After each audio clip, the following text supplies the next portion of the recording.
இணையதளங்கள் மூலம் டிவி மூலமும் ஃபேஸ்புக் மூலம் பார்க்கும் நண்பர்களுக்கும் மாலை வணக்கத்தை கூறிக்கொண்டு இந்த நிகழ்ச்சியில் இணைந்து கொள்கிறோம். வழமை போன்று ஒவ்வொரு புதன்கிழமை முன்பு செய்த அதே நிகழ்ச்சியை நாங்கள் இப்பொழுது திங்களுக்கு மாற்றியுள்ளோம். இப்பொழுது 9:30 10:15 வரை இந்த நிகழ்ச்சியை தொடர்ந்து கேட்கலாம். 2 பாகமாக முதல் பகுதி பிரித்தானியாவோடு சம்பந்தப்பட்ட செய்திகளும், 2ஆம் பாகம் உலக செய்திகளோடு சேர்த்து பார்க்கலாம். அந்த ரீதியில் நாங்கள் முதலாவது பிரித்தானிய பகுதிக்கு செல்லலாம். பிரித்தானிய செய்திகள் எண்ணும் பொழுது பல செய்திகள் உண்டு. அரசியல் செய்திகளும் உண்டு, தனிப்பட்ட செய்திகளும் உண்டு. தனிப்பட்ட செய்தி என்னும் பொழுது இன்று ஒரு துக்ககரமான ஒரு சம்பவம். ஒரு 15 வயது மாணவி என்று கூறவிட ஒரு ஃபுட்பால் கோலி, எயில்ஸ்பெரி பகுதியில் உள்ள ஒரு 15 வயது கோலி, அவருடைய பேர் அமெலியா அல்பின், 15 வயது, கடந்த சனிக்கிழமை ஃபுட்பால் விளையாடி கொண்டிருக்கும் பொழுது மயங்கி விழுந்து அங்கேயே உயிரிழந்த ஒரு பரிதாபம் நடந்திருக்கிறது. ஃபுல்லம் கழகத்தோடு இணைந்திருந்தார். இது இவர் விளையாடிய கழகத்து பேர் ஆக்ஸ்ஃபோர்ட் யுனைடெட் அகாடமி என்ற அகாடமியில் உள்ள 15 வயது சிறுமி. இவர் நீந்தல் போட்டியில் நிறைய பயிற்சி பெற்றவர், நீச்சலில் பயிற்றவர், ஒரு வெரி ஸ்போர்ட்டிவ். ஆனால் அவருக்கு இப்படி ஒன்று நடந்தது. இன்று அது பெரிய செய்தியாக வந்தது. அது உண்மையில் கவலைக்குரியபடியும் அந்த பிள்ளைகளுக்கு எமது அனுதாபத்தை நாங்கள் தெரிவித்துக் கொண்டு நிகழ்ச்சி ஆரம்பிக்கலாம் நினைக்கிறேன். 2ஆவதும் சென்ற வாரம் நடைபெற்ற இன்னும் ஒரு நிகழ்ச்சி.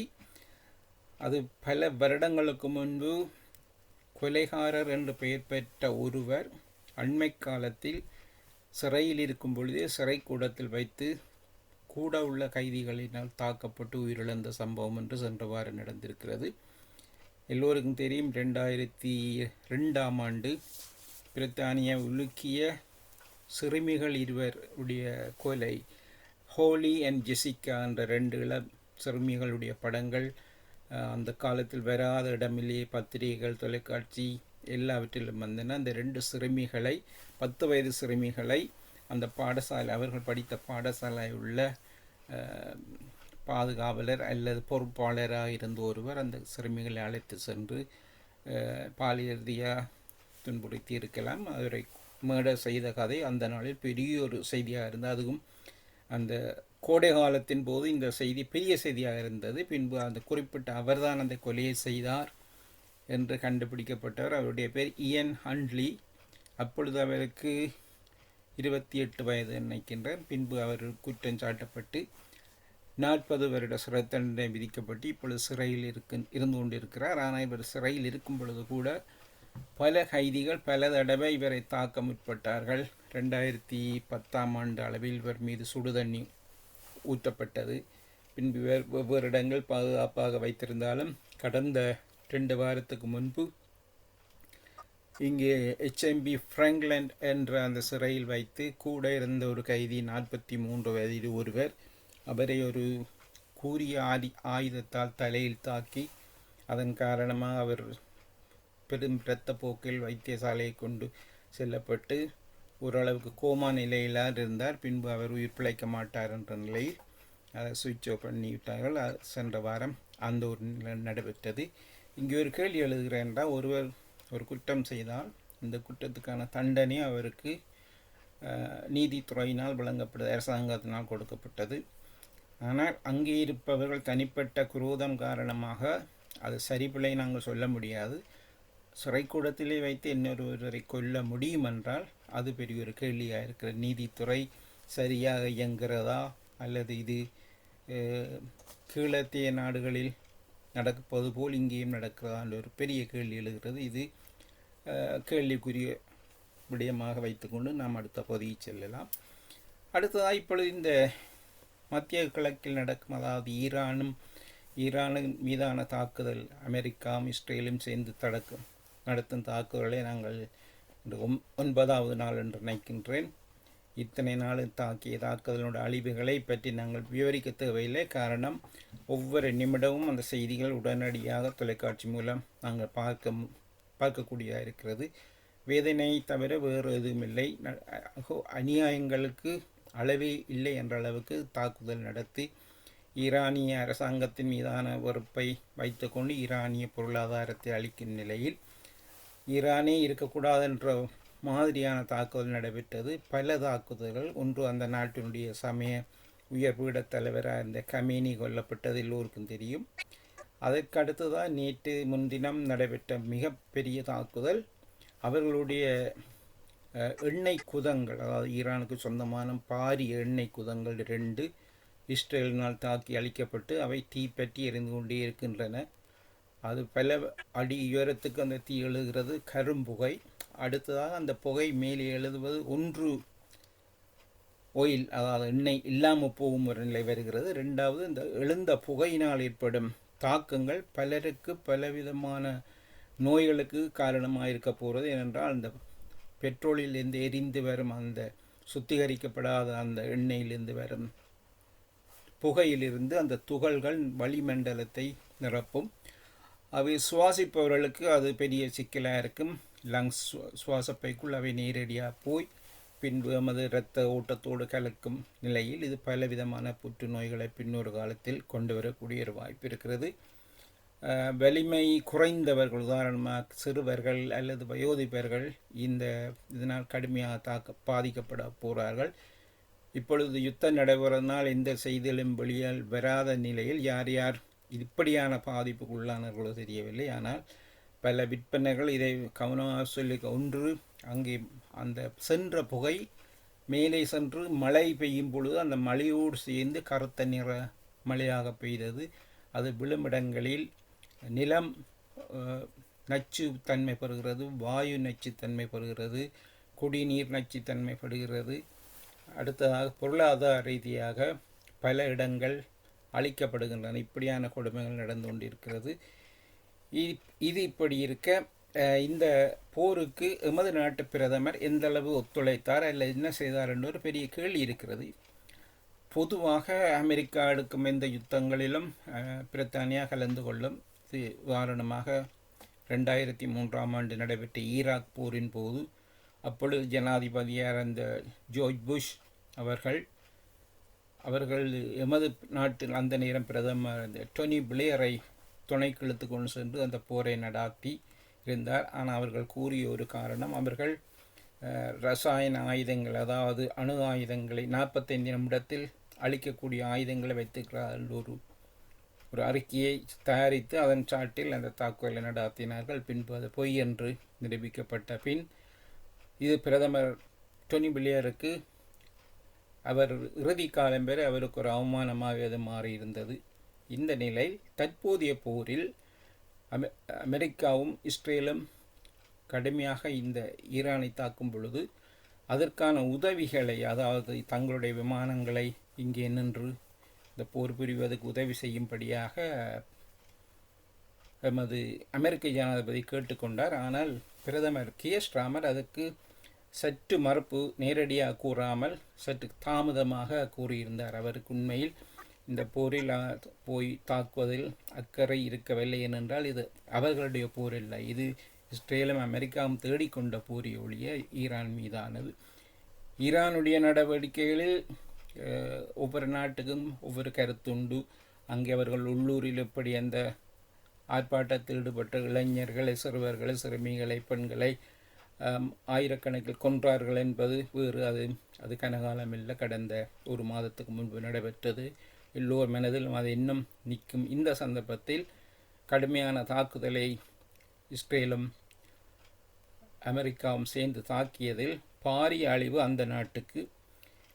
ஈரானும் தன்னால் என்ன செய்ய முடியுமோ கையில் இருந்தவற்றை எடுத்துக்கொண்டு அடிப்பது போல் தன்னுடைய சிறிய ஆயுதங்களை கொண்டு நேரடியாக அமெரிக்காவை தாக்காவிட்டாலும் அமெரிக்காவினுடைய வளங்கள் அடங்கிய மத்திய கிழக்கு நாடுகளில் உள்ள அமெரிக்க தளங்கள் அல்லது அவர்களுக்கு ஆதரவான இடங்கள், விமான தளங்களை ஈரானும் தாக்கி கொண்டிருந்தது. ஆனால் உண்மையில் அந்த அளவுக்கு அமெரிக்கா செய்யும் அளவுக்கு இவர்கள் செய்ய முடியாவிட்டாலும் இப்பொழுதும் எங்களால் செல்ல முடியும் என்றவர் செய்து கொண்டே இருக்கிறார்கள். அவர்கள் சென்ற 2 தினங்களுக்கு கூறிய கருத்தின்படி அடுத்த ஒரு 6 மாதத்துக்கு கூட நாங்கள் தயாராக இருக்கிறோம் என்று கூறியிருந்தார்கள். அது ஆச்சரியமாக இருந்தது. ஆனால் இன்று பிற்பகல் நாம் இந்த செய்திக்கு வருவதற்கு முன் டொனால்ட் ட்ரம்ப் சாதாரண ஒரு சின்ன ஒரு கோடு எண்ணை கீறியுள்ளார். எப்படி என்றால், இந்த போர் மிக விரைவில் முடிவுக்கு வரும், ஆல்மோஸ்ட் ஃபினிஷ்ன்றது, ஓரளவுக்கு முடிந்து விட்டது, நாங்கள் வெற்றி அடைந்து விட்டோம், எங்களுடைய இலக்கு எல்லாத்தையும் அடைந்து விட்டோம், ஆகவே நாங்கள் மிக விரைவில் இந்த போரை நிப்பாட்டலாம் என்று அவராகவே கூறுகின்றார். இதனுடைய தாக்கம் அங்கே அமெரிக்காவிலிருந்து தான் வருகிறது. ஏனென்றால் போரில் வென்றால் அது ஒரு அவர்களுக்கு வெற்றி தான். ஆனால் பொருளாதார ரீதியாக அவர்கள் அங்கே கடுமையாக பாதிக்கப்படுவது பொதுமக்கள். இப்பொழுது அவர்களுடைய அந்த கடி இவர்களால் உணர முடிகிறது. பொதுமக்களுடைய எதிர்ப்புகள் சற்று வளர தொடங்கிவிட்டது. அடுத்ததாக அந்த நீதிமன்றத்தால் கூட நீங்கள் ஒரு எதிரியை தாக்கும் பொழுது ஒரு குறிப்பிட்ட காரணத்துக்காக தாக்கும் ஒழிய ஒரு அரசாங்கத்தை கவிழ்க்கும் அளவுக்கு நீங்கள் தாக்கக்கூடாது என்ற ஒரு நீதிமன்ற உத்தரவும் ஒன்று வந்தது. அந்த செய்தி பெரிதாக வெளியில் வராமல் அமர்த்தி கொண்டிருக்கிறார்கள். அது ஒரு புறம் இருக்க, இப்பொழுது நவம்பர் மாதம் நடைபெற போதும் அந்த ஒரு ஜனாதிபதி பதவிக்கு வந்தால் 2 வருடத்துக்கு பின் ஒரு இடைத்தேர்தல் போல் ஒன்று நடைபெறும். அது இந்த வருடம் நவம்பர் மாதம் நடைபெற இருக்கிறது. அதில் அவர் வெல்ல வேண்டும் அல்லது பெரும்பான்மை பெற வேண்டும், போட்டிகள் வரும். ஆனால் அதில் அவருக்கு சற்று அச்சம். ஏனென்றால் இப்பொழுது இந்த எதிர்ப்புகள் சில சந்தர்ப்பங்கள் தனக்கு எதிர்ப்பாக மாறும். உலகம் முழுக்க எதிர்ப்பாக இருக்கிறது. உள்ளூரிலும் அந்த எதிர்ப்பு வந்து தன்னுடைய பெரும்பான்மை பலம் இழக்கப்படலாம் என்றொரு அச்சம் அவர்கள் தோன்றியிருப்பதனால் போரை விரைவாக முடிக்க வேண்டிய தேவை இப்பொழுது அவருக்கு தான் இருக்கிறது. பொதுவாக ஈரானுக்கு தான் அந்த தேவை இருக்கிறது என்ற அழிவை சந்தித்து கொண்டிருக்கும் அந்த நாடு. இருந்தாலும் இப்பொழுது அமெரிக்கா தானாகவே விரைவில் போர் முடிவுக்கு வரும் என்று கூறும் பொழுது அவர் ஏதோ ஒரு காரணத்தை மனதில் வைத்திருக்கிறார் என்று இப்பொழுது சில அரை மணித்தியாலத்துக்கு முன்பு அவர் நேரடியாகவே உரையாற்றி கொண்டிருந்தார். அந்த உரையை கேட்பதில் அவ்வளவு அக்கறை இல்லாமல் இருந்தேன் என்றால் அவர் அது ஒரு முக்கியமான உரையில் ஒரு பகுடி கூறுவது போல், ஒரு பகுடி கதை சொல்வது போல் கதைத்து கொண்டிருந்தார். அந்த நிலையில் இருக்கிறது. இது ஒரு புறம் இருக்க, பிரித்தானியாவை பொறுத்தவரை இந்த சந்தர்ப்பத்தை பயன்படுத்தி இப்பொழுது ஆளும் அரசாங்கத்தை எப்படி கவிழ்க்கலாம் அல்லது எது முறையில் செய்யலாம் என்று காத்திருந்தவர்களில் ஒருவர் எதிர்க்கட்சி தலைவியான கெமி பெர்னோக் என்பவர். அமெரிக்கா எமது பிரதமரை குற்றம் சாட்டியிருந்தது, நாங்கள் போருக்கு போகும்போது எங்களுக்கு நீ உதவவில்லை, இனி உங்களோட உதவி ஒன்றும் தேவையில்லை, நாங்கள் போரை நாங்கள் ஏற்கனவே போரில் வெற்றி கண்டு விட்டோம், வெற்றி கண்டபுறம் எங்களோட வந்து நீங்கள் செய்கிற தேவையில்லை என்று மிக மோசமான முறையில் பிரதமரை ஒரு அவமானப்படுத்தி இருந்தார். இது ஒரு வெளிநாட்டு அதிபர் எமது நாட்டு பிரதமர் கூறும் பொழுது இங்கே உள்ளவர்கள் அதற்கு சேர்ந்து கும்மளம் போடுவது சற்று வேடிக்கையாக இருந்தது. எதிர்க்கட்சி தலைவியான கெமி பெர்னோ கூறியிருந்தார், அது எப்படி இவர் அவருக்கு ஒத்துழைப்பு கொடுக்காம முடியும், கட்டாயம் ஈரானை தாக்குவதில் நாங்கள் எங்களுடைய இராணுவ தளங்கள் பயன்படுத்தப்பட்டிருக்கணும், நாங்கள் உதவி செய்திருக்க வேண்டும், நீங்கள் என்ன செய்யவில்லை என்று ஒரு கருத்தை கூறினார். இந்த கருத்து பொதுமக்களால் எந்த அளவிலும் ஏற்றுக்கொள்ளப்படவில்லை. காரணம் என்னவென்றால் 2003ஆம் ஆண்டு நடைபெற்ற ஈராக் யுத்தத்தின் போது டொனி பிளேயர் தன்னை மூக்கை நுழைத்து பல அனுபவங்களை பெற்றார். ஆனால் இதில் இன்னும் ஒரு வேடிக்கை, எதிர்க்கட்சி தலைவியான கெமி பெர்னோக்கை விட முன்னாள் பிரதமர் அந்த டொனி பிளேயரை 2 தினங்களுக்கு முன்பு பிரதமரை சாடியிருந்தார். நிச்சயமாக நாங்கள் அலைஸ் ஒன்றாக இருப்பவர்கள் கட்டாயம் அதுக்கு உதவி செய்திருக்கணும் என்று அவரை மேலும் பலங்குன்ற வைத்துள்ளார்கள். இது அரசியல் ரீதியாக சந்தர்ப்பவாத அரசியலாக இருக்கணும். இதில் 3வது ஒருவருடைய குரல் இன்னும் கேட்கவில்லை. பெரும்பாலும் அது கேட்கும், அது நைஜல் ஃபராஜ். அவர் ட்ரம்ப் எது செய்தாலும் சரி என்று கூறும் ஒருவர். பகிரங்கமாக என்னும் இந்த கருத்தை அவர் தெரிவிக்கல, அவரும் வந்து தெரிவிப்பார் எதிர்பார்க்கப்படுகிறது.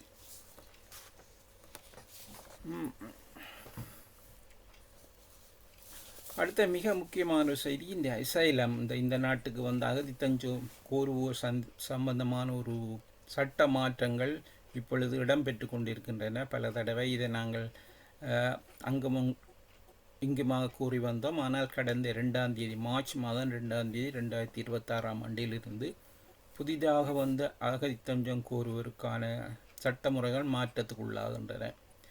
எப்படி என்றால், அப்படி வந்தவர்கள் அவர்கள் எப்படி வந்தார்கள், ஏது வந்தார்கள், சட்டவிரோதமாக வந்தார்கள் என்பது இன்னொரு விவகாரம், அது விசாரணைக்குரியது. ஆனால் அப்படி வந்து உங்களுக்கு அகதி தஞ்சம் கிடைத்திருந்தால் கூடி அது முன்பு போல் 5 வருடங்கள் அல்ல, வெறும் 30 மாதங்கள், அதாவது 2.5 வருடங்கள் தான்.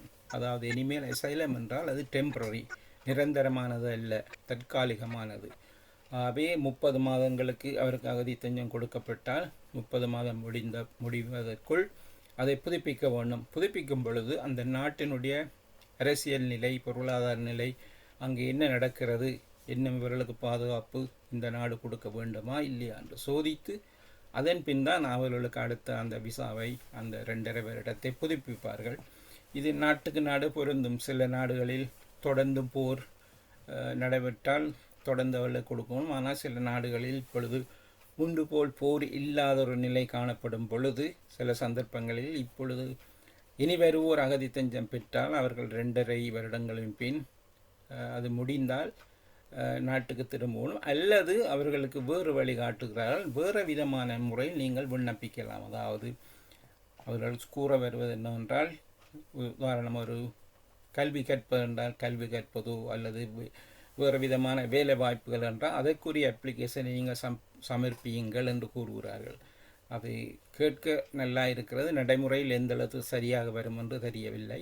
ஆனால் இந்த 2.5 வருடம் பெற்றவர்களுக்கு மட்டும் இந்த சலுகை. அதே நேரம் இன்னொரு விடயமும், இந்த அன்அக்கம்பனிட் சில்ட்ரன் என்று கூறுவோம். அதாவது சொந்த தாய் தகப்பனை விட வேறு உதவியோடு வருபவர்கள், எந்த உதவியும் இல்லா தனியே வருபவர்கள் என்ற குழந்தைகளுக்கு மட்டும் வந்த அகதி தஞ்சம் கொடுப்பதாயிருந்தால் 5 வருடங்களுக்கு கொடுக்கிறார்கள் என்றால் அவர்கள் சிறுவர்கள் என்றபடியினால்.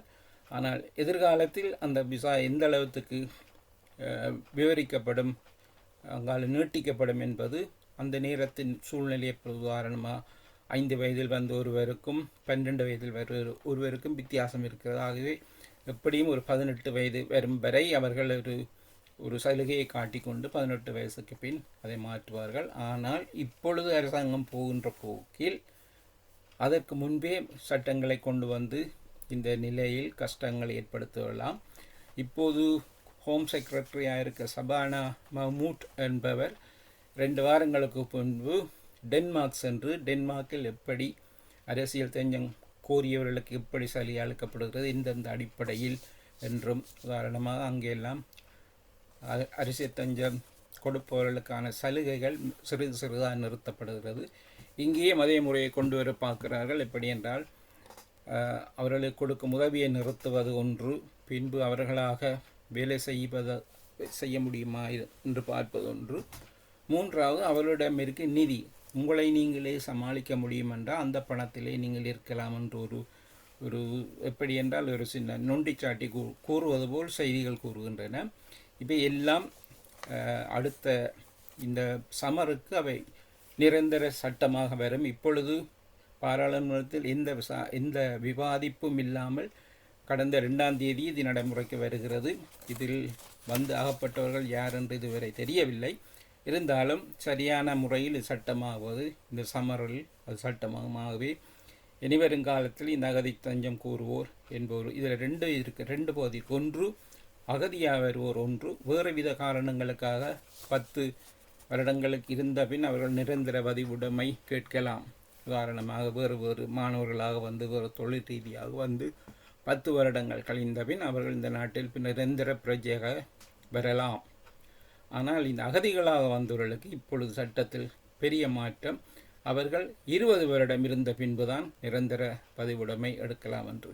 இவை அத்தனையும் செய்வது என்னென்றால், இந்த நாட்டை நோக்கி வருபவர்களுக்கு இந்த நாடு கவர்ச்சியாக இருப்பதாகவும், இப்படியான கடுமையான சட்டங்களை போட்டால் வருபவர்கள் வேறு பக்கம் வராமல் நின்று விடுவார்கள் என்ற ஒரு எண்ணத்தை வைத்துக்கொண்டு இப்பொழுது உள்நாட்டு அமைச்சு இந்த விடயத்தில் இறங்கி இருக்கிறது.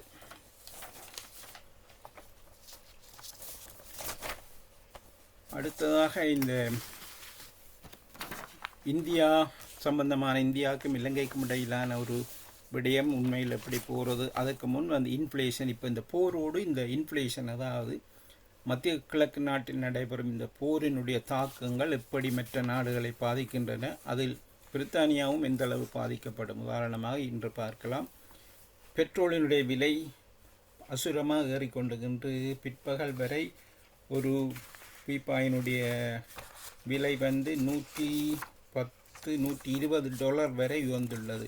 $65 ஆக இருந்தது. இந்த போர் காரணமாக விலை உயர்ந்துள்ளது. இது எல்லோரையும் பாதிக்கும். ஆகவே எங்கள் சாதாரண பொதுமக்களை பாதிக்கும். அதே நேரம் அரசாங்கத்தினுடைய திட்டங்களிலும் பெரிய தொண்டு விலை இருக்கிறது. உதாரணமாக கடந்த சில மாதங்களாக பொருளாதார ரீதியாக சில முன்னேற்றங்கள் இங்கே காணப்பட்டது. இன்ஃப்ளேஷன் பணவீக்கம் கீழே விழுந்து கொண்டிருந்தது. ஓரளவுக்கு நிதி நிலையில் தேறி கொண்டு வந்த நாடு இப்பொழுது இந்த போர் காரணமாக இது காகம் இருக்க பனம்பழம் விழுந்த கதை போல் இவர்கள் எந்த முயற்சி எடுக்கிறார்களோ அதே நேரம் இன்னொரு அழுத்தம் தலையில் வந்து ஆளும் அரசுக்கு ஏற்கனவே இருக்கும் ஒரு தலையீடியோடு இது ஒரு புதிய தலையீடியாக இருக்கிறது. அதே நேரம் இந்த போர் வந்து பல விதத்திலும் போக்குவரத்துகள் காரணமாக இப்பொழுது எல்லோருக்கும் தெரியும் சரியான போக்குவரத்து இல்லை. அந்த போக்குவரத்து இங்கே இருந்து வெளிநாடுகளுக்கு சென்றவர்கள் வந்து சேர முடியாத நிலை. இப்பொழுது சிறிதாக விமானங்களோடு ஆரம்பித்துள்ளன. இந்த நிலையில் உள்நாட்டு வர்த்தகம், பொருட்களை ஏற்றுமதி இறக்குமதி போன்ற விடயங்களிலும் மற்றது இந்த போர் அச்சம் காரணமாக விமானங்கள் பறப்பது, கப்பல்கள் செல்வது என்பது நிறுத்தப்பட்டு அல்லது மிக கட்டுப்பாடு கொண்டு வந்தபடியால் எல்லோரை போல எமது நாடும் இந்த பொருளாதார ரீதியான தாக்கத்துக்கு ஆளாகி கொண்டே வருகின்றன. இந்த நிலையில் நாங்கள் ஓரளவுக்கு உலக செய்திகளில் என்ன நடக்கிறது என்று பார்க்கலாம். நடாமான் உங்களுடைய ஒரு இடைப்பட்ட ஒரு கருத்தோடு நாங்கள் இது வரலாம். அதே நேரம் இன்று ஸ்காட்லாண்டில் நடைபெற்ற அந்த தீ விபத்து, இன்றல்ல நேற்றைய தினம் பாரிய ஒரு தீ விபத்து ஒன்று நடைபெற்றது. ஸ்காட்லாண்டுடைய சென்ட்ரல் ஸ்டேஷனுக்கு அருகில் உள்ள ஒரு கட்டிடம் ஒன்று தீப்பற்றியது. அந்த வேடிக்கையாக இருந்தது என்னவென்றால் அந்த தீ பற்றியது சாதாரண ஒரு கடையில், வேப் என்று சொல்கிற சாதாரண ஒரு கடையிலிருந்தே ஏற்பட்ட ஒரு சின்ன தீ. அது மேலே பரவி அந்த உயர்ந்த மாடிகளுக்கு சென்று அறுதியாக ஸ்காட்லாண்டில் கடந்த 1851ஆம் ஆண்டிலிருந்து கட்டப்பட்ட டோம், அதாவது ஒரு முக்கியமான ஒரு கோபுரம் போன்ற ஒன்று மிக புகழ்பெற்ற கட்டிடம். அந்த கட்டிடம் எரிந்து முழுதாக எரிந்தது. பொதுமக்களை பொறுத்தவரையில் மிக கவலைக்குரிய விடயமாக பார்த்தார்கள். அதே நேரம் அந்த டோமுக்கு அருகில் உள்ள அந்த ரயில் நிலையம் எப்படியோ பாதுகாக்கப்பட்டுள்ளது. ஏனென்றால் அந்த கூரையின் மீது பல ஆர்ட் ஒர்க் எல்லாம் இருந்தது. அந்த உண்மையின்படி அந்த கட்டிடத்தின் மீது அந்த எரிந்த கட்டிடங்கள் விழுந்திருந்தால் மிகப்பெரிய ஆபத்து நடந்திருக்கும். அப்படி நடக்காமல் ஓரளவுக்கு தப்பிக்கொண்டது. இருந்தாலும் அந்த 185 வருடங்கள் பழமை வாய்ந்த அந்த கட்டம் எரிந்தது. ஸ்காட்லாண்டை பொறுத்தவரையில் மிக கவலைக்குரிய செயல். அடுத்ததாக இந்த டோரி என்ற கன்சர்வேட்டிவ் கட்சியுடைய பியர் என்று கூறுவார். அந்த கட்சி சார்பில் உள்ள பிரபுக்கள் ஒரு முக்கியமான ஒரு பிரபு ஒருவர் இப்பொழுது அந்த கட்சியை விட்டு விலகி அடுத்தது தான் ராஜினாமா செய்யும் நிலைக்கு தள்ளப்பட்டுள்ளார். காரணம், இந்த கொரோனாவின் போது எல்லோருக்கும் தெரியும், கொரோனாவுக்கான அந்த உடைகள், கையுறைகள், கவசங்கள் போன்றவற்றை இறக்குமதி செய்ய வந்த பெரிய அளவில் இறக்குமதி செய்யும் போது அவற்றை இறக்குமதி செய்வதற்கு கான்ட்ராக்ட், அதாவது ஒப்பந்தங்கள் கொடுக்கப்பட்டன. இந்த ஒப்பந்தம் கொடுப்பதில் பல ஊழல்கள் நடந்தது. அந்த நேரத்தில் சுட்டி காட்டப்பட்டது. மிக முக்கியமான பதவியில், செனட்டர் பதவியில் உள்ள பலர் மறைமுகமாக இந்த கான்ட்ராக்ட்களை, இந்த ஒப்பந்தங்களை பெற்று சட்டத்துக்கு புறம்பான முறையில் பணம் சேர்த்திருந்தார்கள். அது குறிப்பிட்ட இந்த லோர்ட் ஷெட்லிங்டன் என்பவரும் இதில் ஈடுபட்ட காரணத்தினால் அவர் மீது விசாரணை நடைபெற்றது. இவர் மீது 3 குற்றச்சாட்டுகள் கொண்டு வரப்பட்டன. அதில் 2லிருந்து அவர் தப்பிக்கொண்டாலும் 3வது விவகாரம் இன்னும் இருக்கிற நிலையில் இப்பொழுது அவர் அந்த தன்னுடைய பதவியை விட்டு விலகி கட்சியிலிருந்து நீக்கப்பட்டு ரிட்டையர் பண்ணுற நிலைக்கு தள்ளப்பட்டுள்ளார். இது எதிர்கட்சியான கன்சர்வேட்டிவ் கட்சிக்கு விழும் அடிகளில் அதுவும் ஒரு கூடுதலான ஒரு அடியாக பார்க்கலாம். இன்னும் ஒரு செய்தி, எதிர்வரும் மே மாதம் இங்கே பிரித்தானியாவில் உள்ளூராட்சி தேர்தல் நடைபெற இருக்கிறது. பொதுவாக 7ஆம் தேதி மே மாதம் இது நடைபெற இருப்பதாக அறிவிக்கப்படுகிறது. இது மிக முக்கியமான ஒரு தேர்தலாக கருதப்படுது. காரணம், கடந்த வருடம் 2024ஆம் ஆண்டு பதவிக்கு வந்த தொழிற்கட்சி மிக பெரும்பான்மையான வாக்களை பெற்று ஆட்சிக்கு வந்தது. இருந்தாலும் அதன் பின் அங்கே பிரித்தானியாவில் அரசியல் நிலை அடியோடு மாற்றம் காண்பது. உள்ளூராட்சி தேர்தல்களில் ரிஃபார்ம் யூகே என்ற கட்சி அமோகமான வெற்றியை பெற்று 600 வரையிலான இடங்கள் உள்ளூராட்சி மன்றங்களை கைப்பற்றியிருந்தது. இந்த நிலையில் நடைபெற்ற சில இடைத்தேர்தல்களில் கூட அந்த கட்சி வெற்றியை பெற்றிருக்கிறது. ஆனால் கடந்த வாரம் நடைபெற்ற ஒரு இடைத்தேர்தலில் மட்டும் நைஜல் ஃபராஜ் 2வது இடத்தையும் கிரீன் பார்ட்டி 1வது இடத்தையும் பெற்று ஆளுங்கட்சியான தொழிற்கட்சி 3ஆம் நிலைக்கு தள்ளப்பட்டிருக்கிறது. இந்த நிலையில் எதிர்வரும் மே மாதத்தில் நடைபெறப் போகும் இந்த உள்ளூராட்சி தேர்தலில் அரசாங்கத்துக்கு மிகச் சவாலாக அமைய போகிறது. முன்பு கிடைத்த வாக்கள் கிடைக்குமா, அல்லது வெல்வார்களா, அல்லது படுமோசமாக பெரும்பான்மையான இந்த உள்ளூராட்சி மன்றங்கள் இழப்பார்களா என்ற ஒரு கேள்வி இருக்கிறது. இந்த கேள்வியை பொறுத்து எதிர்காலத்தில் வரப்போகும் பொது தேர்தலில் இந்த அரசாங்கம் நிற்குமா, நின்று பிடிக்குமா என்ற ஒரு பெரிய கேள்வி இருக்கிறது.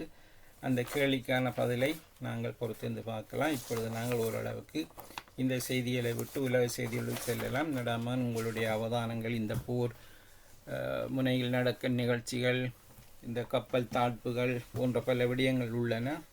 நீங்கள் அதனை எடுத்து தொட்டு நாங்கள் அடுத்த பகுதியில் செல்லலாம். ஆகவே நாம் அடுத்த பகுதியில் கதைக்கப் போவது ஏறக்குறைய உலக செய்திகள்.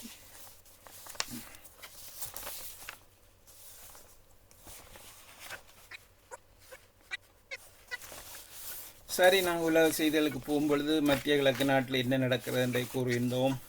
ஒன்று, ஈரான் மீதான கடுமையான தாக்குதலை இஸ்ரேல் நடத்தி கொண்டிருக்கிறது. இப்பொழுது இந்த முறை இந்த போரில் ஒரு வித்தியாசமான போக்கு காணப்படுகிறது. பொதுவாக ஒரு நாடு மற்றொரு நாடை தாக்கும். ஆனால் இந்த முறை 2 நாடுகள் சேர்ந்து ஒரு நாட்டை தாக்குகின்றன. அதில் இஸ்ரேல் மற்றது அமெரிக்கா 2ம் சேர்ந்து ஈரான் மீது கடுமையான தாக்குதல் நடத்தும் பொழுது இஸ்ரேல் தன்னுடைய எல்லையோடு சேர்ந்துள்ள லெபனானின் மீதான கடுமையான தாக்குதலை நடத்துகிறது. என்றால் இவருடைய பரம் எதிரியாக கருதப்பட்ட ஹெஸ்புல்லாவினுடைய பலம் கூடிய இடம் லெபனான் நாடு ஒரு அரசாங்கமே இல்லை என்ற ஒரு நிலையில் இருந்து வந்த ஒரு நாடு. இங்கே இந்த ஹெஸ்புல்லா அவர்கள் போய் அங்கே அமர்ந்து அங்கிருந்து இஸ்ரேலோடு தாக்குதலை நடத்துவதன் காரணமாக அங்குள்ள இராணுவம், அதாவது லெபனான் இராணுவமே ஹெஸ்புல்லாவை கட்டுப்படுத்த முடியாத நிலை அவர்கள் சக்தி வாய்ந்தவர்களாக இருந்தார்கள். அங்கிருந்து இந்த பல போரின் போது, இந்த இஸ்ரேலுக்கும் காசா போரின் போது கூட தாக்குதலை நடாத்தியிருந்தார்கள் ஹெஸ்புல்லா லெபனானிலிருந்து. ஆகவே இப்பொழுது சந்தர்ப்பத்தை பயன்படுத்தி கொண்டு இஸ்ரேல் லெபனானில் உள்ள இவர்களை தாக்குவதாக கூறிக்கொண்டு லெபனானில் பல அழிவுகளை செய்து ஏறக்குறைய 450 ஏறக்குறைய 500 வரையிலானவர் கொல்லப்பட்டுள்ளார்கள். பல்லாயிரக்கணக்காக தங்கள் வீட்டை விட்டு வெளியேறிவிட்டார்கள். இது பயங்கரமான ஒரு ஆபத்தான சூழ்நிலை. முன்பு காசாவில் நடைபெற்ற போரின் போதும் இப்படியான தாக்குதலினால் பலர் அந்த வீடுகளை விட்டு வெளியேறினார்கள். பலர் திரும்ப முடியாத நிலை, எல்லா அழிவுக்குள்ளான நிலை. இப்பொழுது லெபனானில் இது போன்ற ஒரு நிலை நடைபெறுவதனால் எதிர்காலத்தில் இந்த அருகில் உள்ள எல்லா நிலங்களையும் இஸ்ரேல் தனக்காக்கிக் கொள்ளும் என்ற ஒரு அச்சம் இங்கே காணப்படுகிறது. அத்தோடு இந்த போரின் பின்னணியில் மிக முக்கியமாக நிற்பது இந்த முறை இஸ்ரேல் தான். ஏனென்றால் அவர்களுக்கு இந்த அருகிலுள்ள நாடுகளை சக்தி இழக்க வைத்து தாங்கள் அதிகாரம் செலுத்தணும் என்றது. இதில் இன்னொரு முக்கியமான கருத்து, இன்று பலருடைய இந்த அரசியல் கருத்தாளர்களுடைய பார்க்கும் பொழுது இஸ்ரேலுக்கு தேவையாயிருக்கிறது எண்ணெய் தேவையாயிருக்கிறது. அவர்களுக்கு எண்ணெய் என்பது அவருடைய நிலத்தில் இல்லை. அவை அருகில் உள்ள நாடுகள் எல்லாம் எண்ணெய் வளம் உள்ள நாடுகள்.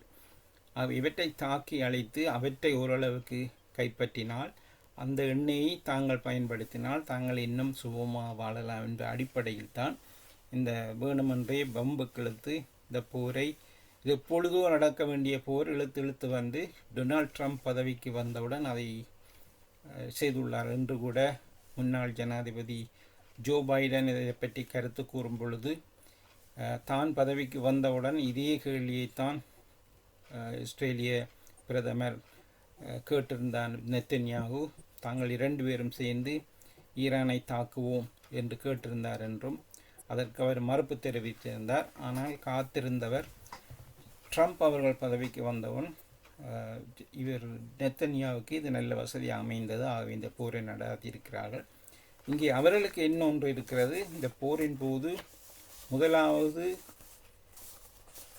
எண்ணெயை இருக்குமெண்ணி அழிப்பது, அதாவது ஈரானுக்கு சொந்தமான வயல் எண்ணெய் நிலங்களை அழித்து அவர்கள் அந்த அந்த அதில் பெரிய வளம் இல்லாத நாடாக மாற்ற வேணும். அடுத்தது அவர்கள் பிடித்துள்ள எஞ்சியுள்ள இடங்களை கைப்பற்றினால் அந்த இடங்களில் உள்ள எண்ணெய்களை தாங்களே கொள்வன, அதாவது தங்களுடைய எண்ணெயாக மாற்றி பெறும் ஒரு உபாயம் ஒன்று இங்கே இருக்கிறது. ரெண்டு நாடுகளும் சேர்ந்து இந்த எண்ணெய் உள்ள வளமுள்ள நாடுகளை, உதாரணமாக வெனிசுவேலாவில் நடந்த கதை எல்லோருக்கும் தெரியும்.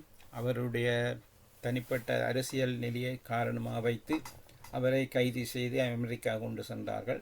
ஆனால் இப்பொழுது என்ன நடக்கிறதுனா, அந்த வெனிசுவேலாவுக்கு சொந்தமான அத்தனை எண்ணெயும் அது அமெரிக்காவுக்கு செல்லும் நிலை காணப்படுகிறது. ஆகவே இந்த போர் எல்லாம் நடத்தப்படுவது இந்த எண்ணெயை, இது இன்டர்நெட் அல்ல. 2003ஆம் ஆண்டு ஈராக் போரின் போதே கூறப்பட்டது.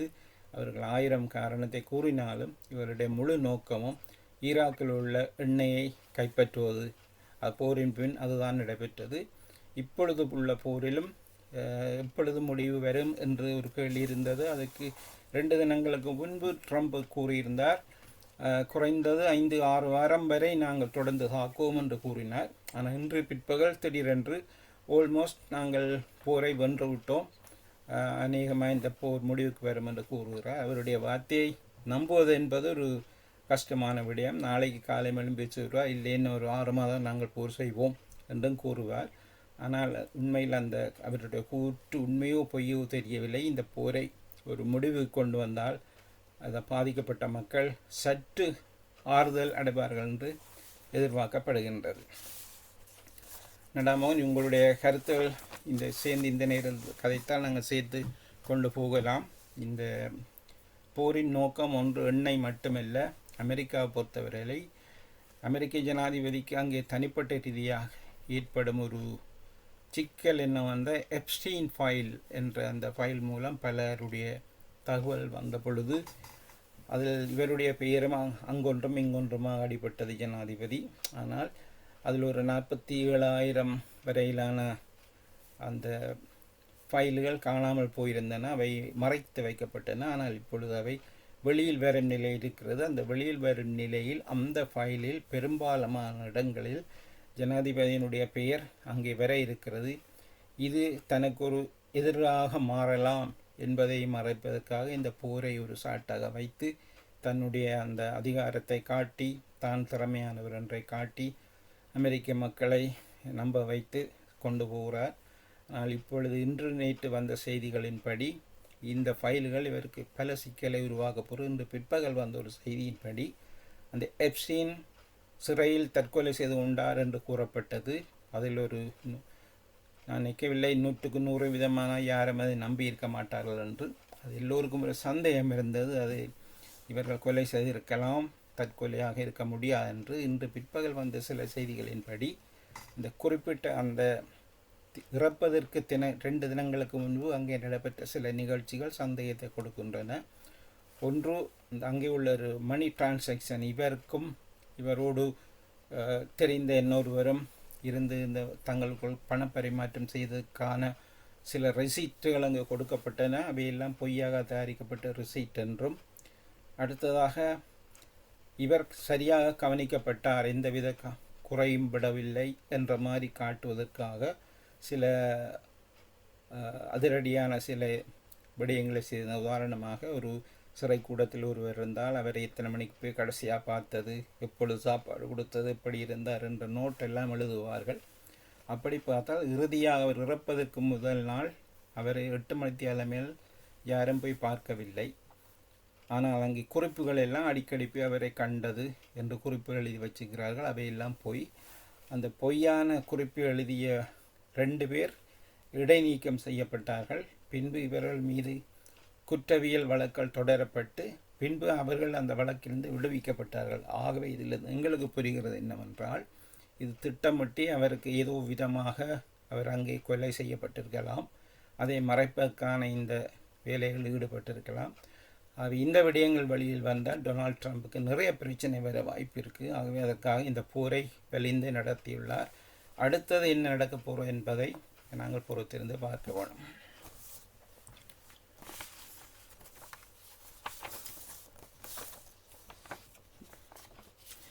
இன்னொரு செய்தி, இன்று இந்த மத்திய கிழக்கு போர் ஒரு புறம் நடைபெற்று கொண்டிருக்கும் பொழுது இன்று பிரெஞ்சு ஜனாதிபதி தன்னுடைய அந்த சால்டுகோல் என்ற அந்த போர்க்கப்பலை அங்கே முன்பு அனுப்பி இன்று அந்த கப்பலில் சென்று கப்பலில் உள்ள மாலுமிகளை நேரடியாக சந்தித்த விடயமும் அங்கே அவர் உரையாற்றிய விடயமும் நேரடியாக ஒளிபரப்பப்பட்டது. அவற்றை நேரடியாக பார்த்தாலும் அதனுடைய சாராம்சங்களை கேட்க முடியவில்லை. இருந்தாலும் இவருடைய பயணமானது அடுத்த முறை இன்னும் ஒரு முறை மத்திய கிழக்கு சென்று அந்த சில நாடுகளோடு பேச்சுவார்த்தை செய்து இந்த ஹோமோஸ் என்ற அந்த ஒரு முனை ஒன்று இருக்கிறது, ஈரானுக்கு அருகால் செல்லும் ஒரு கால்வாய் போன்ற ஒரு பெரிய கப்பல்கள் செல்லும் பாதை. இந்த பாதை இப்பொழுது முடக்கப்பட்டுள்ளது இந்த போர் காரணமாக. ஏனென்றால் ஈரானுக்கு அருகில் தான் அந்த பாதை இருக்கிறது, அவர்கள் ஈரானுடைய கட்டுப்பாட்டில். ஆகவே அவர்கள் அந்த கப்பல்கள் அங்கும் இங்கும் செல்வதை தடை செய்தால் அதுதான் காரணமாக இப்பொழுது பெட்ரோல் வரத்து போக்கு இல்லாத நிலையில் அதனுடைய விலை அதிகரிக்க காரணமாகிறது. ஆகவே இது ஈரானுடைய ஒரு பிடி. இதனால் பாதிக்கப்படுவது ஈரான் மட்டுமல்ல, எல்லா உலகத்தில் உள்ள எல்லா நாடுகளும் எங்கெங்கெல்லாம் பெட்ரோல் தேவையோ செல்வதற்கு இது கஷ்டமாக இருக்கிறது. இதில் ஏதோவித ராஜதந்திரத்தை பயன்படுத்தியோ அல்லது இராணுவ படையினை பயன்படுத்தியோ இந்த கப்பல் போக்குவரத்தை இவர்கள் ஒரு சரியான முறைக்கு கொண்டு வந்தே ஆக வேண்டிய ஒரு தேவை இருக்கிறது. இப்படியான தேவை இருக்கும் பொழுது இன்று பிரெஞ்சு ஜனாதிபதியினுடைய கிரீஸ் நோக்கிய அந்த பயணம், அங்கே சைப்ரஸில் நிறுத்தி வைக்கப்பட்ட போர்க்கப்பலில் என்றவர் ஆற்றிய சில உரை, அடுத்ததாக அவர் கூறிய விடயம் இந்த சுமூகமாக இந்த கப்பல்கள் சென்று வருவதற்கான முயற்சிகள் ஈடுபடுவோம் என்று இவருடைய என்னை பொறுத்தவரை சில பேச்சுவார்த்தைகள் இந்த நாடுகளோடு ஏற்பட்டு அல்லது ஈரானுடைய ஒரு வித சுகமான போக்கை காட்டி இந்த கப்பல் தடையை நிறுத்தி பொருளாதார ரீதியாக மற்ற நாடுகளுக்கு வரும் அந்த கஷ்டங்களிலிருந்து மீட்க முயற்சிக்கலாம். இது முதலாக ஒரு அரசு தலைவர் ஒருவர் போர் நடக்கும் ஒரு இடத்தில் இந்த கப்பலில் நின்று கதைத்தது என்பது இதுவரை நாங்கள் கேட்கப்படாத ஒரு விடயம். ஆகவே இது ஒரு மிக முக்கியமான விடயம். இந்த விடயத்தில் அது சரிவரமாக இருந்தால் அந்த போரினுடைய தாக்கங்கள் குறைவாகும். அல்லது தொடர்ந்தும் ஈரான் முண்டு பிடிக்குமாயிருந்தால் இந்த நாடுகளும் சேர்ந்து தங்களுடைய இராணுவ பலத்தை காட்டி அந்த கப்பல்களை போக்குவரத்தில் ஈடுபடுத்துவதற்கான ஒரு முயற்சியும் இங்கே இருக்கிறது, இந்த நேரத்தில் சுட்டி காட்டத்தக்கது. அடுத்ததாக அந்த இந்தியாவுக்கு சென்று திரும்பிய ஈரானிய போர்க்கப்பல் இலங்கை கடல் பரப்பில் வைத்து தகர்க்கப்பட்ட செய்தி எங்கள் எல்லோருக்கும் தெரியும். இந்த செய்தியும் இப்பொழுது ஒரு சிக்கலை உருவாக்கியுள்ளது இந்தியாவுக்கும் அமெரிக்காவுக்கும் இடையில். காரணம், இந்தியா அனுமதி பெற்றுத்தான், அவர்களுடைய அனுமதி பெற்றுத்தான் அங்கே இந்த போர் பயிற்சியில் ஈடுபட்டார்கள். அவர்கள் திரும்பி கொண்டிருக்கும் பொழுதுதான் இந்த தாக்கல் நடைபெற்றது. உண்மையில் ஏறக்குறைய 2000 மைல்களுக்கு அப்பால் உள்ள அமெரிக்கா இந்து சமுத்திரத்தில் சென்று கொண்டிருக்க ஈரானிய கப்பலை நீர்மூழ்கி மூலம் தாக்கியது என்பது இது 2வது உலக யுத்தத்தின் பின் நடைபெற்ற முதலாம் 1945ஆம் ஆண்டு இதே போன்று கப்பல் தாக்கப்பட்டது நீர்மூழ்கி மூலம். இப்பொழுது இத்தனை வருடங்களுக்கு பின்பு மீண்டும் ஒரு முறை ஒரு போர்க்கப்பல் தாழ்க்கப்பட்டது. அதனை ஒரு வீரச் செயலாக இப்பொழுது அமெரிக்கா கருதி கொண்டிருக்கிறது.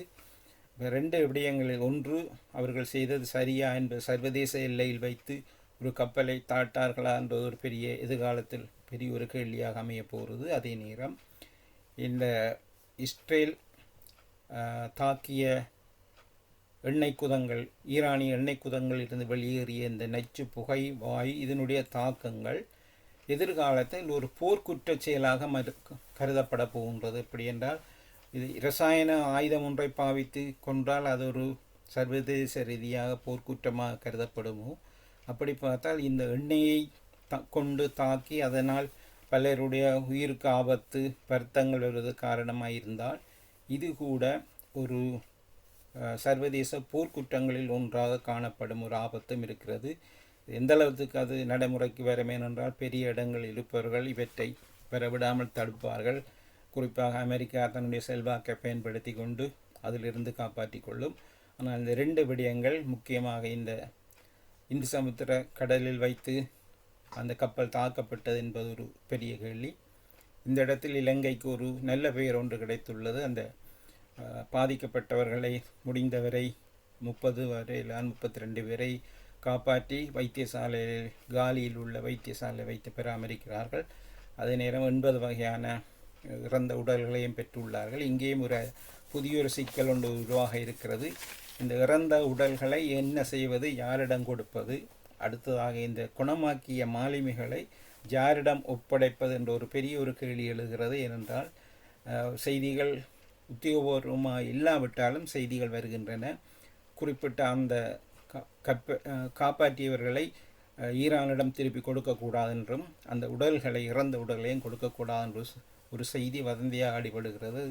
எந்த அளவுக்கு உறுதியோ தெரியவில்லை. ஆனால் இதனால் இப்பொழுது இந்தியாவுக்கும் அமெரிக்காவுக்கும் இடையில் ஒரு சின்ன முருகநிலை காணப்படுகிறேன் என்றால், ஒன்று வீட்டுக்கு விருந்தாக வந்த ஒருவரை வழியில் வைத்து தாக்குவது எவ்வளவு கூடாதோ அது போன்ற ஒரு நிகழ்ச்சியாக இது கருதப்படுவது. காரணமாக இந்தியாவினுடைய அழைப்பை ஏற்று போர் பயிற்சியில் கலந்து கொண்ட ஒரு கப்பல் தான் அந்த கப்பல்.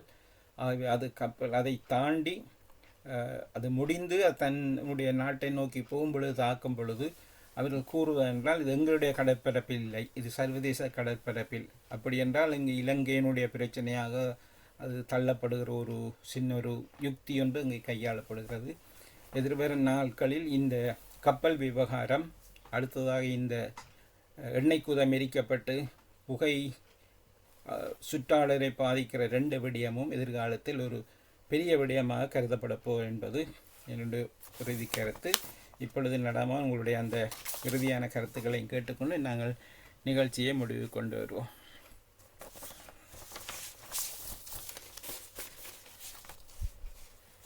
அதற்கிடையில் இந்த ஈரானிய உதைபந்தாட்ட வீராங்கனைகள் இப்பொழுது நாட்டுக்கு திரும்ப அச்சப்படுகிறார்கள். என்னென்றால், அவர்கள் போட்டியில் தோல்வியுற்றார்கள். தோல்வியுற்ற பின் நாட்டுக்கு திரும்பும் பொழுது அங்கே தங்களுக்கு என்ன விதமான ட்ரீட்மெண்ட், தங்களை எப்படி பராமரிப்பார்கள் என்று ஒன்று. அடுத்தது, நாட்டின் மீது உள்ள கோபம் காரணமாக அந்த தேசிய கீதம் பாடும் பொழுது இந்த ஈரானிய விளையாட்டு வீராங்கனைகள் அதை பாட மறுத்து விட்டார்கள். இப்பொழுது பாட மறுத்தவர்கள் நாட்டுக்கு திரும்பினால் நிச்சயமாக அவர்களுக்கு உயிருக்கு ஆபத்து இருக்கும் என்ற ஒரு நிலை ஏற்பட்டதனால் அவர்கள் அரசியல் தஞ்சம் கேட்கும் ஒரு சூழ்நிலைக்கு வந்து இப்பொழுது ஆஸ்திரேலியா அதில் 5 பெண் வீராங்கனைகளுக்கு அகதி தஞ்சம் கொடுத்துள்ள மனிதாப ரீதியாக. இப்பொழுது அமெரிக்கா இதை பற்றி யோசித்து கொண்டு வருகிறது. அமெரிக்க ஜனாதிபதியும் ஆஸ்திரேலியா பிரதமரும் இது பற்றி உரையாடி இருக்கிறார்கள்.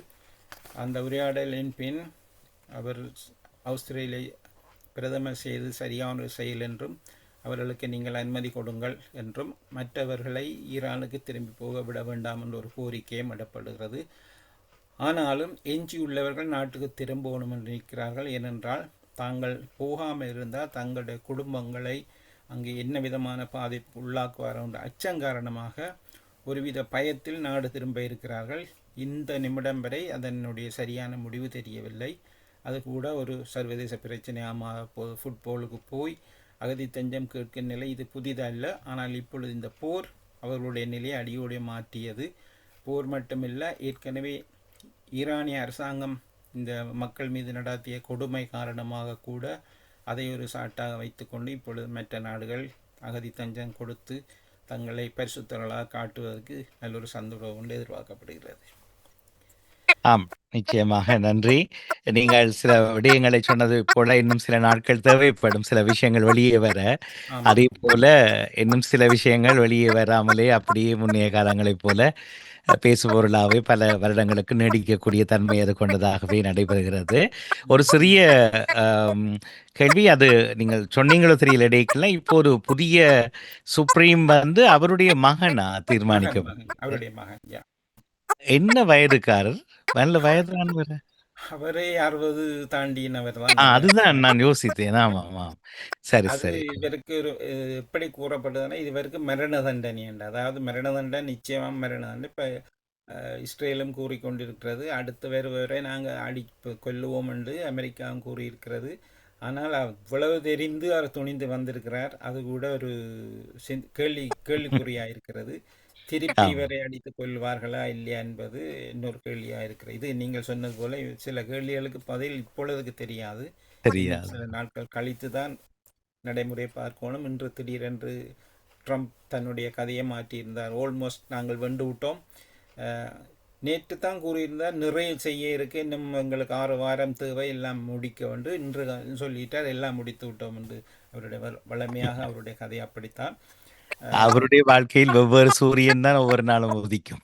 ஆமாம், ஒரே நினைத்ததை சூரியன். பேசுவார். ஆமாம். ஆகவே சில விஷயங்களை பார்ப்போம். ஆனால் என்ன, நேற்று இரவு வாங்கின பெட்ரோல் தான் விடிய பெட்ரோல் ஸ்டேஷன்ல விற்கிற மாதிரி வரல்ட விலை கூடின அங்க கூட இங்க எங்களுக்கு பெட்ரோல் ஸ்டேஷன்ல கூடிட்டு. அதுதான் ஏதோ நேற்று வந்த இன்னும் கப்பல் வரையில இங்க இருந்த ஸ்டாக்கில் உள்ளதான் இந்த எல்லாத்தையும் இது ஒரு தண்டல் பணம், ஏன்னா தண்டல் தனம் என்று நினைக்கிறேன். ஆனா அது எங்கும் நடப்பதுதான், இதுதான் எல்லா இடமும் இதுக்குள்ள கொரோனாவின் போது நடந்தது தெரியும் தானே. ஆமா ஆமா நிச்சயமா. டாய்லெட் பேப்பர் 10 பவுனுக்கு வித்த கடைகள் எல்லாம் நிச்சயமா. இருக்கு. ஆமாம், பதட்டங்களில் ஆழ்த்தப்படுவதும் என்பதை போல. அவை பொதுமக்கள் வாழ்வில் இடைஞ்சல்கள் இல்லாத நிலை வரட்டும் என்று பிரார்த்திப்போம். மாற்றங்கள் பலவற்றோடு நிச்சயமாய் அடுத்த திங்கள் நிச்சயமாய் தொடர்ந்து சந்திப்போம். மிக்க நன்றி. நன்றி யோகரட்னம் அவர்களே. நேர்களோடு இதுவரை இணைந்திருந்தது தகவல் சாலை தொகுப்பின் சிறப்போடு திங்கள் தோறும் பாமுகம் மற்றும் லண்டன் தமிழ் வானொலி 2 புறங்களிலும் இணையப்பெற்றது தகவல் சாலை. திரு யோகரட்னம் அவர்களுக்கு நேர்கள் சார்பில் அன்பு நன்றி. மீண்டும் சந்திப்போம். நன்றி, வணக்கம். வணக்கம். நேர்கள் தொடர்ந்தும் 24 மணி காட்சியோடு தொடர்ந்து லண்டன் தமிழ் வானொலியோடு பயணிப்போம். மீண்டும் நாளை இரவு நேரலைகளோடும் பாமுகம் காலை நேரலைகளோடும் சந்திப்போம். நன்றி, வணக்கம்.